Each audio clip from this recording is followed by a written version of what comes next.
Hello everybody and welcome back to a brand new Gran Turismo 7 money method video.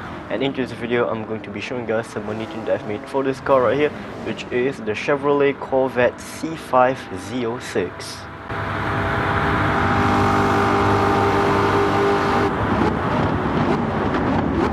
Alright, so the car is on sale inside the brand Central, so let's go in, and once you're in, go to America, and then over here press on Chevrolet, and once you're in, go into the showroom, scroll to the right a bit, and this is the car that we'll be using today. This is the Chevrolet Corvette Z06 C5 generation from the year 2001, and this car here costs a total of 65,000 credits, and there is a total of 5 different color selections. So starting off with the left side, got the white, we have the silver, the black, yellow, and red. Very nice. Okay, so this build right here will not be using the white body, okay? So yeah, no white body, don't get this wrong, alright? No white body. Alright, so for the wheels of this car right here, the rim diameter is going to be front 18 inch and rear is going to be 19 inch. Rim width is going to be wide and the offset is going to be standard. And now for the custom parts, the front is going to be type A, the side is going to be type B, the rear is going to be standard, and the wing is going to be the custom wing set. Before we continue, if you guys are enjoying the video so far, be sure to drop a like on the video and subscribe to the channel if you guys haven't already. It helps me a lot and really appreciate it. I'm trying to get to 5,000 subscribers before the end of 2025. So yeah, anyways, here is the tune. As you guys can see, this is a 700 pp tune. So starting off with the tires, we are going to be using racing hards. Make sure you guys do for yourself intermediate tires and heavies because we might use them for the rest that we're going to do. And here's the suspension setup. We are going to be using the fully customized suspension. So yeah, there's that. Yeah, here is the suspension setup. I'm going to go through this quite quickly, so feel free to pause the video so you guys can copy this one by one. For the differential gear, we're going to be using the fully customized differential, and here is the differential setup. Moving on to the aerodynamics, 240 to the rear and 103 to the front. ECU, full control computer, up adjustment 100%, ballast 0 kg, bus positioning 0, power restrictor is going to be 100%, transmission fully customizable, manual transmission, so we are going to be using the manual transmission for this build. For the manual adjustment of the gearing, here it is.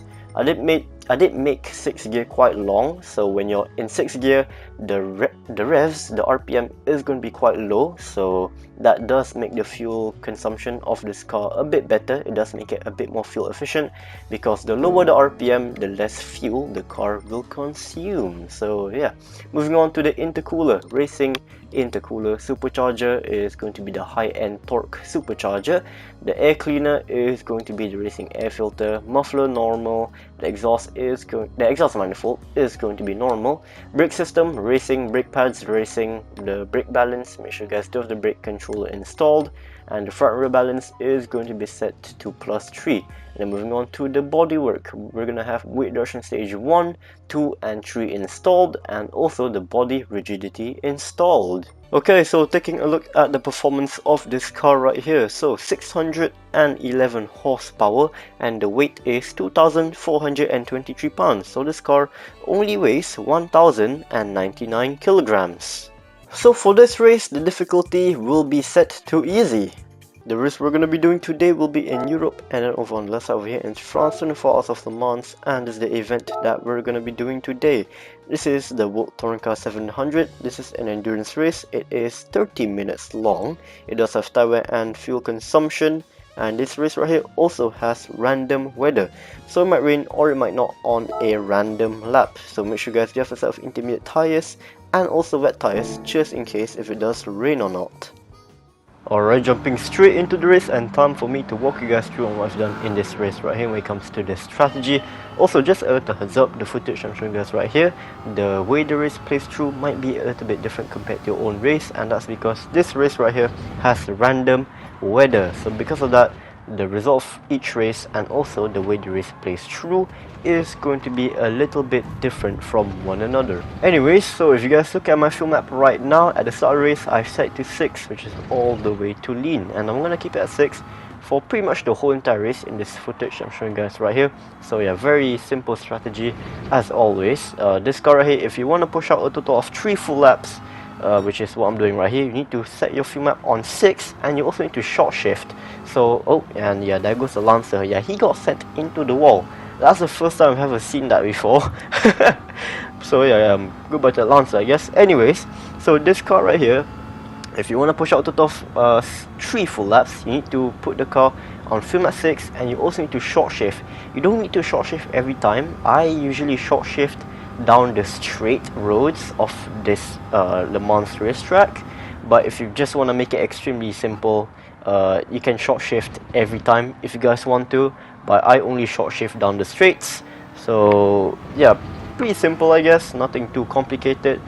This car right here, if you run it on a fuel map 1, it will be able to push out a total of 1 lap only, obviously. And by the way, if you do run the car on fuel map 6 with no short shifting, you'll be able to push out a total of 2 full laps. So yeah, right here I'm currently running the car on fuel map 6, and I'm also short shifting, so I can push out a total of 3 full laps.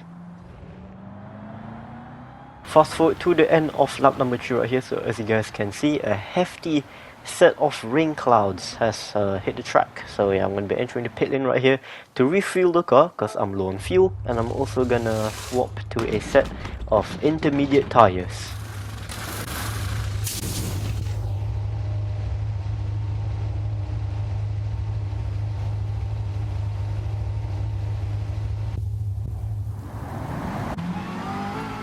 After I exited the pit lane, my fuel map is still going to be kept on 6, just all the way to lean, and yeah, I'm gonna be keeping at 6 all the way until the end of the race.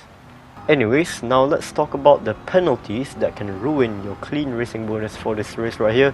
So there is only one, and that is if you pass under a yellow flag. So if yellow flag comes up, don't do anything silly, don't get a penalty from the yellow flag, and you and your clean racing bonus should be good.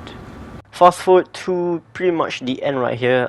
Since the rain has slowed down the AI a lot, I'm really far ahead of the AI that's in 2nd place. So right here, I'm kinda just waiting, chilling, waiting for the timer to reach 0. Fast forward just a little bit more, and timer has reached 0 and crossing the finish line, finishing 1st place. And here's the payout. There got my clean racing bonus, and this is the time it took for me to complete the race. And that's going to be the end of today's Gran Turismo 7 money method video. So if you guys did enjoy, be sure to drop a like on the video and subscribe to the channel if you guys haven't already. Thank you all so much for watching, and I will see you all in the next one, and goodbye.